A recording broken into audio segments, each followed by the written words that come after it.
ಕೆಲವೊಬ್ರದ್ದು ಸ್ವಂತ ಮನೆ ಇರಲ್ಲ, ಬಾಡಿಗೆ ಮನೇಲಿ ಇರ್ತಾರೆ. ಅವಾಗ ಬಾಡಿಗೆ ಮನೇಲಿ ಮಾಡಿಸಿರ್ತಾರೆ, ಬೇರೆ ಮನೆ ಶಿಫ್ಟ್ ಆದಾಗ ಅವ್ರು ಹಳೆ ಮನೆಗೆ ಹೋಗ್ತಾರೆ, ಅವಾಗ ಗೊಂದಲ ಸೃಷ್ಟಿ ಆಗುತ್ತೆ. ರೆಸಿಡೆನ್ಷಿಯಲ್ ಸರ್ಟಿಫಿಕೇಟ್ ಬಾಡಿಗೆ ಮನೆ ಇತ್ತು ಅಂದ್ರೆ ಬಾಡಿಗೆ ಅಗ್ರಿಮೆಂಟ್ ಕೊಡಿ ಅಂತ ಮಾಹಿತಿ ಕೇಳ್ತಾ ಇದ್ವಿ. ರೆಸಿಡೆನ್ಸ್ ಸರ್ಟಿಫಿಕೇಟ್ ಅಲ್ಲೊಂದು ಫಾರ್ಮ್ಸ್ ಇದೆ, ಏನೇನು ಬೇಕು ಅಂತ 11, 12 ಲಿಸ್ಟ್ ಇದೆ.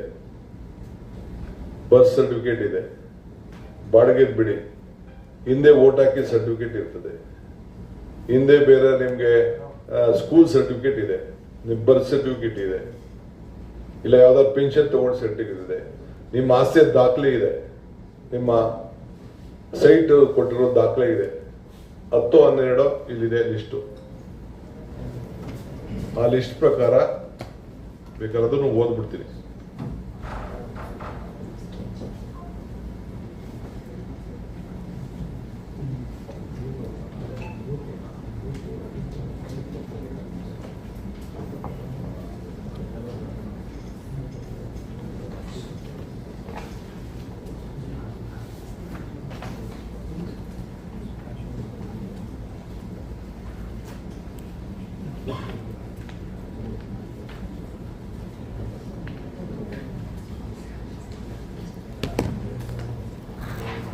All the young voters who are now eligible to vote who have completed 18 years.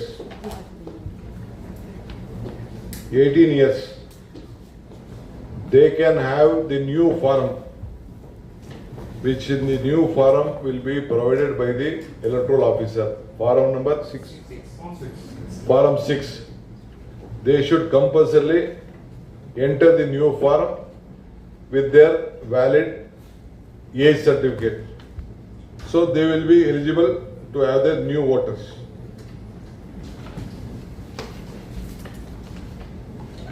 ಈಗ ಯಾವುದಾದ್ರು ಎಲೆಕ್ಷನ್ ಕಮಿಷನರು ಕೇಳುವಂತ ದಾಖಲೆ, ಕೇಂದ್ರ ಸರ್ಕಾರ ಅಥವಾ ರಾಜ್ಯ ಸರ್ಕಾರ ನೌಕರಿ ಆಗಿದ್ದಲ್ಲಿ ಎಂಪ್ಲಾಯ್ ಐಡಿ ಕಾರ್ಡ್, 87ಕ್ಕಿಂತ ಮುಂಚಿತವಾಗಿ bank account, LIC policy, post office account, ಜನನ ಪ್ರಮಾಣ ಪತ್ರ, SLC ಮಾರ್ಕ್ಸ್ ಕಾರ್ಡು, ಇಲ್ಲ ಡಿಗ್ರಿ ಸರ್ಟಿಫಿಕೇಟ್, ಇಲ್ಲ TC, passport, permanent residential certificate by tahsildar, ಅರಣ್ಯ ಇಂದ ಯಾವ್ದಾದ್ರು ನಿಮಗೆ ಭೂಮಿ ಕೊಟ್ಟಿದ್ರೆ, ಜಾತಿ ಪ್ರಮಾಣ ಪತ್ರ, OBC ಇರ್ಬೋದು, SC ಇರ್ಬೋದು, ST ಇರ್ಬೋದು, ಯಾವುದೇ ಆಗಲಿ, ದೇಶದ ನಾಗರಿಕರ ಅಧಿಕೃತ ದಾಖಲೆ, ಕುಟುಂಬ ನೋಂದಣಿ ದಾಖಲೆ, ಸರ್ಕಾರದಿಂದ ಭೂಮಿ ಅಥವಾ ಮನೆ ಮಂಜೂರಾಗಿರುವಂತ ಒಂದು ಪತ್ರ. ಈ ಇದಕ್ಕೋಸ್ಕರ ಆಧಾರ್ ಕಾರ್ಡು ಕೆಲವು ಐಡೆಂಟಿಫಿಕೇಶನ್ಗೋಸ್ಕರ ಮಾತ್ರ. Aadhaar card commission direction issued shell apply any land house allotment, family registered maintain by government officials R any statutory administrative regulation,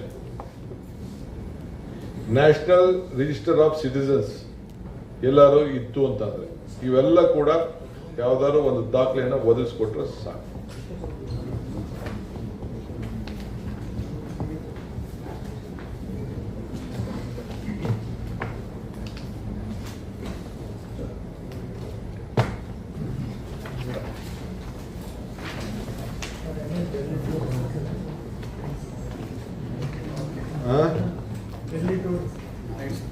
ನೀವು ಯಾವ ಕರೀತೀರೋ ಹೋಗ್ತೀರಿ, ನೀವು ಯಾವ ಓದ್ತೀರೋ ಹೋಗ್ತೀರಿ.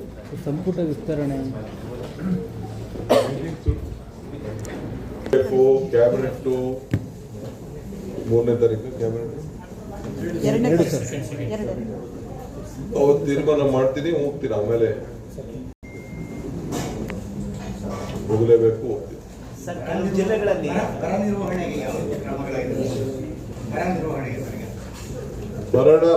ಬರ ನಿರ್ವಹಣೆಗೆ ಇನ್ನೊಂದು ನಿಮ್ಗೆ ಹೇಳ್ತೀನಿ. ಈಗಾಗಲೇ ನಮ್ಮ ಮಾವು ಬೆಳೆದಂಥವ್ರಿಗೆ ನಾನು ಈಗಾಗಲೇ ಕೇಂದ್ರ ಸರ್ಕಾರಕ್ಕೆ ಪತ್ರ ಕೂಡ ಹಿಂದೆನೇ ಬರೆದಿದ್ದೆ, ಅವರು ಕೂಡ ಬರೆದಿದ್ದಾರೆ. ಹಿಂದೆ ಹೋದ ವರ್ಷ ಏನು ನಾವು ಸಹಾಯ ಮಾಡಿದ್ದು, ಈ ವರ್ಷ ನಮ್ಮ ಮಾವು ಬೆಳೆಗಾರರಿಗೆ ಅದನ್ನು ಮುಂದುವರಿಸ್ತಾ ಇದ್ದೀವಿ.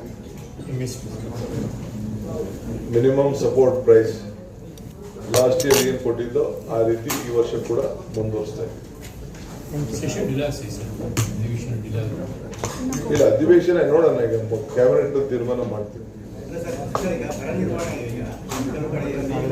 ಬರ ನಿರ್ವಹಣೆಗೆ ಈಗಾಗಲೇ ಒಂದೊಂದು ಜಿಲ್ಲೆಗೆ ಇಬ್ಬಿಬ್ರು ಮೂರು ಜನ ಜಿಲ್ಲೆಗಳಿಗೆ ಮಂತ್ರಿಗಳಿಗೆ ಹೇಳಿದ್ದೇನೆ. ಅವರೆಲ್ಲ ಡಿಸ್ಟ್ರಿಕ್ಟ್ಗಳಿಗೆ ಪ್ರವಾಸವನ್ನ ಮಾಡ್ತಾರೆ. ಏನೇನಿದೆ ಅವರೆಲ್ಲ ನಾನು ನಾಳೆ ಆಫೀಸರ್ಸ್ ಎಲ್ಲ ಮಾತಾಡ್ತೀನಿ. ಆಲ್ DC ಗಳಿಗೆಲ್ಲ ಹೇಳಿದ್ದೀನಿ ನಾನು. ಆಲ್ ಸೆಕ್ರೆಟರಿಗಳು ಕೂಡ 3ನೇ ತಾರೀಕು ಆದ್ಮೇಲೆ 2ನೇ ತಾರೀಕು ಆದ್ಮೇಲೆ ಕ್ಯಾಬಿನೆಟ್ ಆದ್ಮೇಲೆ ಕಂಪಲ್ಸರಿ ಹೋಗ್ತಾರೆ. ಅವರು ಕೂಡ ಜಾಗೃತಿ ಮೂಡಿಸ್ತಾರೆ. ಅವರು BLAಗಳಿಗೆ ಎಲ್ಲ ಕೂಡ ಹೇಳ್ತಾರೆ. BLAಗಳು ಕೂಡ ವಿಶ್ವಾಸಕ್ಕೆ ತೆಗೆದುಕೊಂಡು ಅವರು ಕೂಡ ಎಲ್ಲ ಯಾವುದೇ ಪಾರ್ಟಿಯವರಾಗಲಿ ಅವರ ಗಮನಕ್ಕೂ ಕೂಡ ಜಾಗೃತಿ ಮೂಡಿಸಬೇಕು, ತಿಳುವಳಿಕೆ ಕೊಡಬೇಕು ಅಂತ ನಾನು ಅವರಿಗೆ ಮಾರ್ಗದರ್ಶನವನ್ನು ಕೊಟ್ಟಿದ್ದೆ. ಸರ್, ಈ ಬೇಸಿಗೆಯಿಂದ ಕೆಲವು ಭಾಗಗಳಲ್ಲಿ ನೀರಿನ ಸಮಸ್ಯೆ ಉಂಟಾಗಿದೆ ಸರ್. ಸಾಕಷ್ಟು ಹಣವನ್ನ ನೀರಿಗೋಸ್ಕರ ಜಿಲ್ಲಾಧಿಕಾರಿಗಳ ಕೈಗೆ ಕೊಟ್ಟಿದ್ದೇವೆ.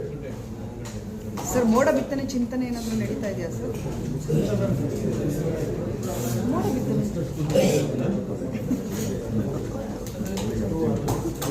ಏನ್ ಹೇಳಿ?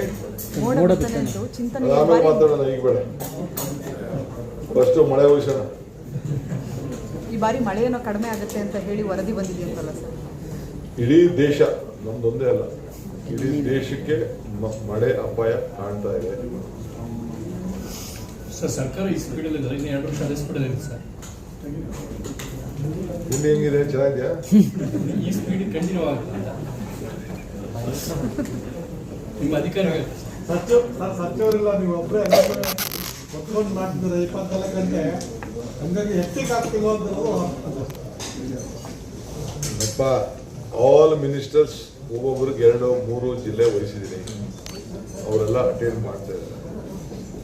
ನಾನು I don't want them to waste. Speed ಇದೆ ಸರ್ ಅವರು. ಎಲ್ಲ ಇದ್ದಾರೆ ನೋಡಿ,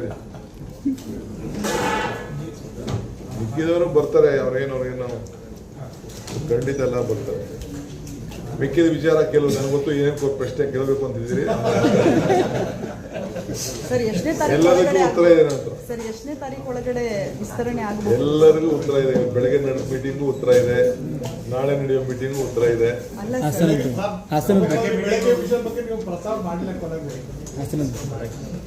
ಸರ್, ವಿಸ್ತರಣೆ ಎಷ್ಟನೇ ತಾರೀಕು ಒಳಗಡೆ ಆಗಬಹುದು ಅಂತ ಸರ್? ಸಂಪುಟ ಸಂಪುಟ ವಿಸ್ತರಣೆ ಎಷ್ಟನೇ ತಾರೀಕುವರೆಗೂ ಆಗಬಹುದು? ಎಷ್ಟನೇ ತಾರೀಕು ಒಳಗಡೆ ಆಗಬಹುದು? ಮಂತ್ರಿಗಳ ಕೊರತೆ ಇದೆ ಸರ್.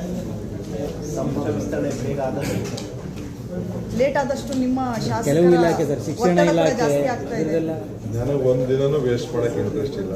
ಅದಕ್ಕೆಲ್ಲ ಕಾಲ ಕಾಯ್ತಾ ಇದ್ದೀನಿ. ಅಧಿವೇಶನ ಮುಂಚೆ ಆಗಲೇಬೇಕು.